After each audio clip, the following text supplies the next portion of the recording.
7:08.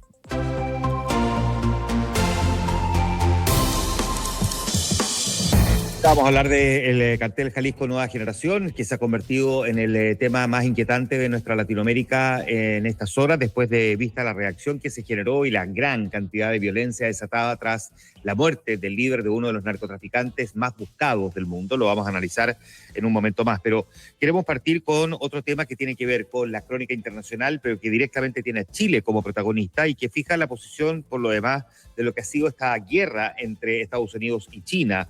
La diplomacia de nuestro país, que sufrió de verdad uno de los cortocircuitos más severos, probablemente más humillantes del último tiempo, con esta medida, primero, inédita, hay que decirlo, segundo, de alto calibre, y tercero, digo, alto calibre político, ¿no? Y tercero, que marca un punto de no retorno en las confianzas bilaterales cuando el gobierno norteamericano, lo hace a través del secretario Marco Rubio, toma la decisión de revocar las visas de 3 importantes funcionarios del gobierno del presidente Boric. Los afectados directos de esta sanción, el ministro de Transportes y Telecomunicaciones, es en esa calidad, digamos, como ministro de Telecomunicaciones, Juan Carlos Muñoz es uno de los afectados, y 2 funcionarios, el subsecretario de Telecomunicaciones, Claudia Araya, y su jefe de gabinete, Guillermo Petersen, ambos son militantes del Partido Comunista.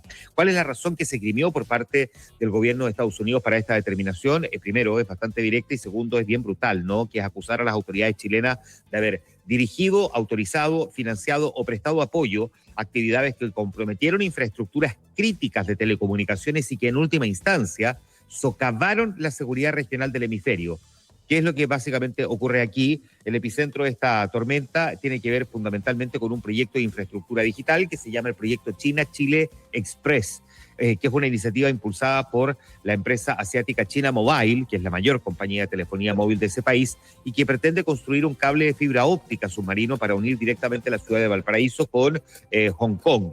Y para entender por qué esto es, tan preocupante para Estados Unidos, que toma la determinación de revocar las visas a estos funcionarios, primero hay que dimensionar cuál es la lógica que tiene el cable submarino, ¿no? No es un simple alambre telefónico, son cables que son verdaderas autopistas del mundo moderno, por el que viaja el 95% hoy día del tráfico mundial de Internet. Esto incluye... esto no es como Internet solamente como para poder, abrir infinita.cl, poner un ejemplo. No, aquí por ahí,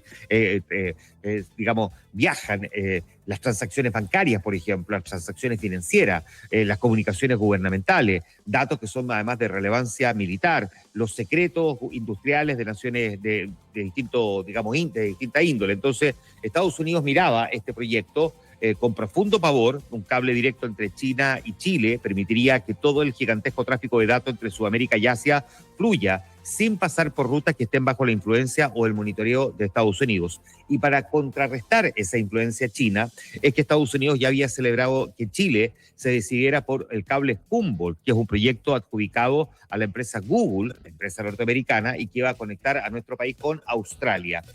Las sospechas de Washington respecto al espionaje chino no son una teoría, sino que es un temor fundamentado en antecedentes concretos. Recordemos que la Comisión Federal de Comunicaciones de Estados Unidos lleva casi 7 años advirtiendo que esta empresa, China Mobile, representa un riesgo inaceptable para la seguridad nacional. De hecho, hace 7 años es que esta misma Federación de Comunicaciones había denegado a esta compañía los permisos para operar servicios internacionales en territorio estadounidense. Y su temor es que, lo voy a decir así en forma bien simple, ¿no? Que en China no existe la empresa privada independiente tal como la conocemos nosotros aquí, porque la legislación china obliga básicamente que todos sus ciudadanos y organizaciones, incluyendo estas empresas que son gigantes tecnológicas, pero de todas formas son empresas que tienen una participación del Estado, o sea, los obliga a cooperar, a asistir y apoyar los esfuerzos también de los servicios de inteligencia de China.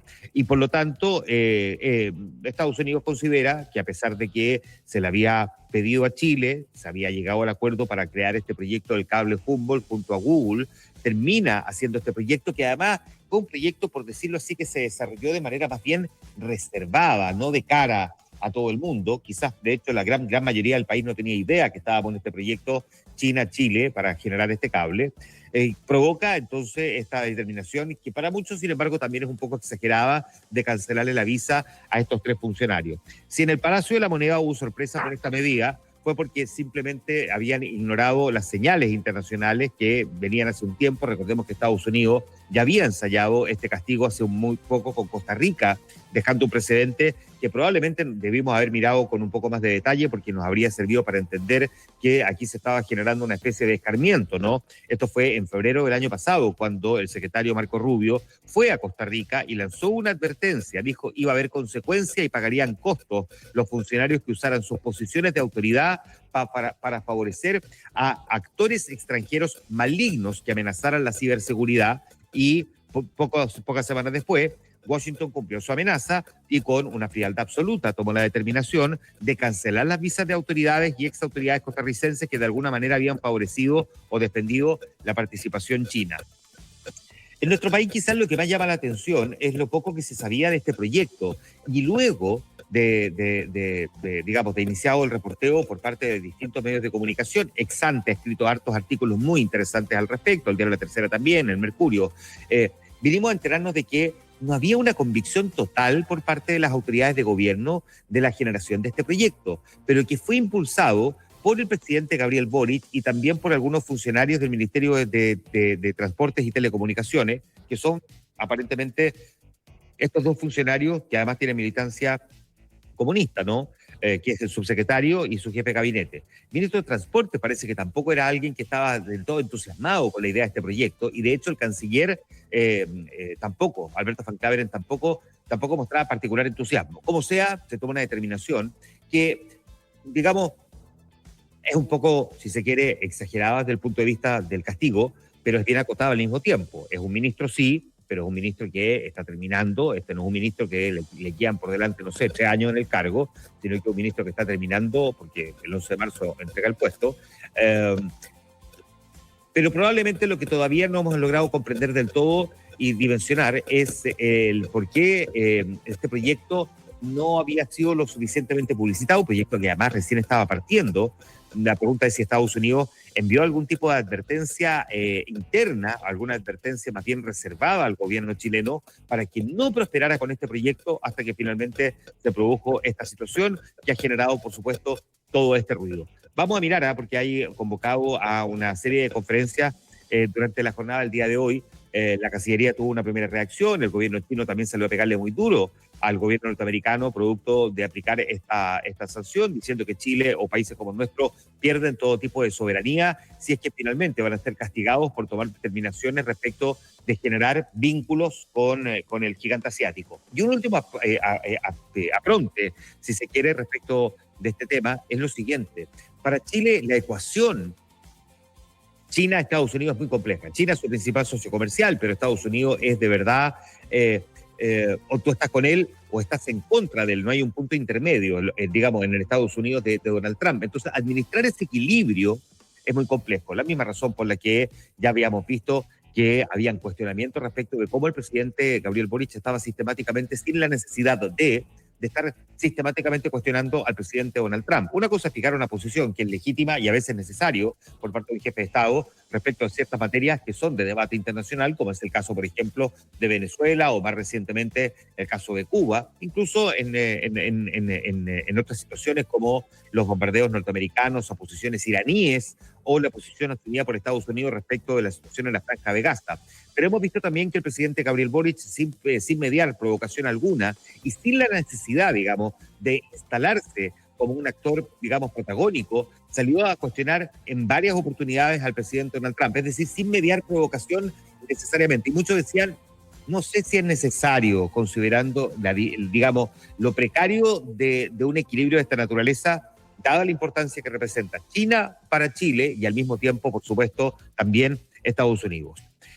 Miremos, mientras tanto, otros temas. Ya vamos a hablar, insisto, de lo que ocurrió con el Mencho, el narcotraficante más buscado de Estados Unidos, el que fue abatido en México. Lo vamos a mirar en algún momento más porque desató también una serie de olas de violencia. Ayer conocimos una publicación que hizo a modo de columna editorial Mario Marcel, el exministro de Hacienda, a propósito del déficit fiscal. Fueron 3 años, 5 meses y 10 días los que Mario Marcel estuvo en el cargo de titular de Hacienda.